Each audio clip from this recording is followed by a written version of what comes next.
I think we did enough numbers the past few weeks. I think it's time to do something more fun. Hi guys and welcome to the channel. If this is your first time to the channel, we're talking about credit cards, points, finances and travel. If this is something that interests you, please like this video, subscribe.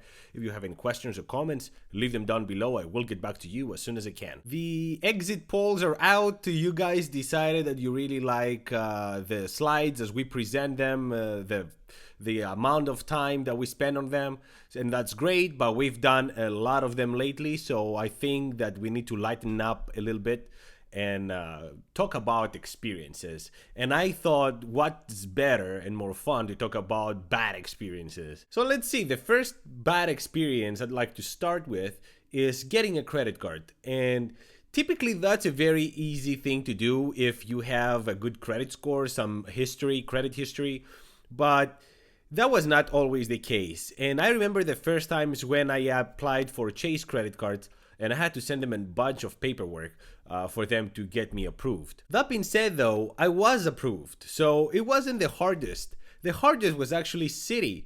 When I applied for my custom cash, I have a whole video talking about it. I already had a good credit score, a good credit history, a good everything.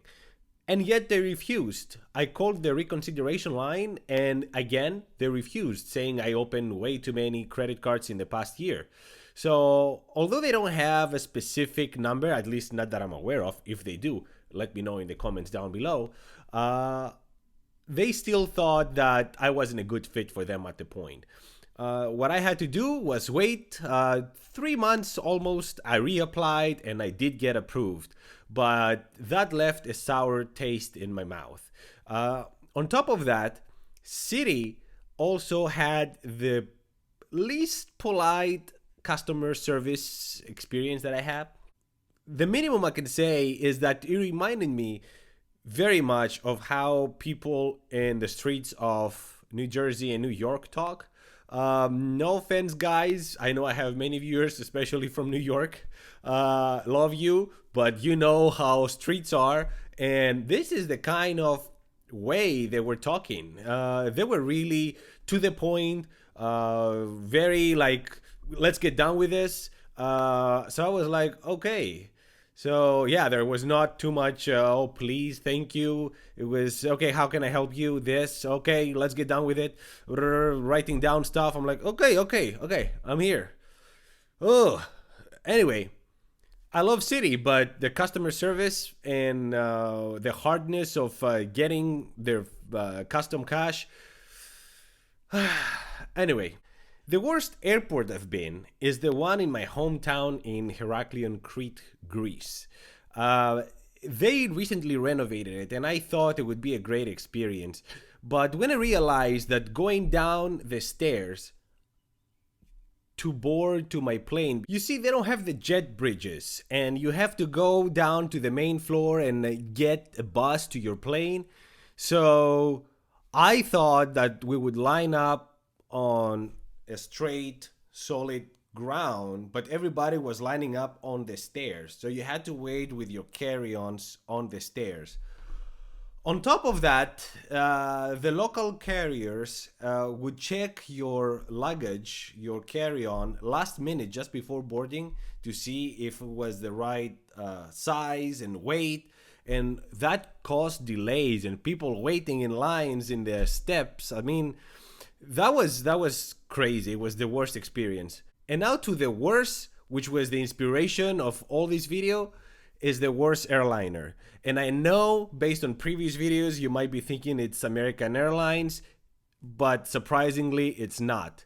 These videos, keep in mind, that are from personal experience. So I do have a bad experience with American Airlines based on delays, not so great customer experience, but JetBlue was by far the worst.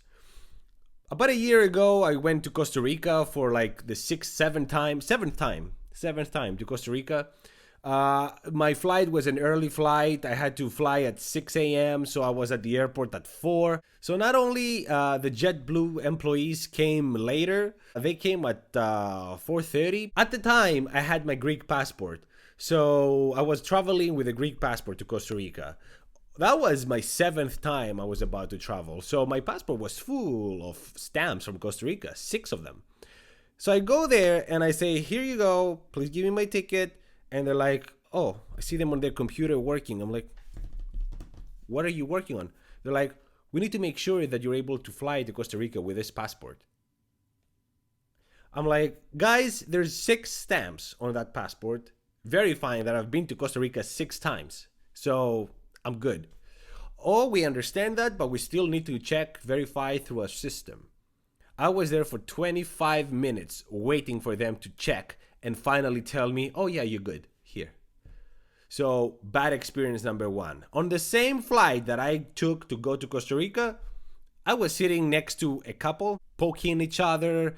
So I got annoyed after a while. So I noticed I was sitting just in front of the emergency exits of the wings.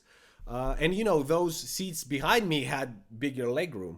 So I thought, okay, those are empty, all of them. So how about me going down there? So I thought I'll be nice and polite. So I asked the stewardess, can I move there? Because they have been a little annoying.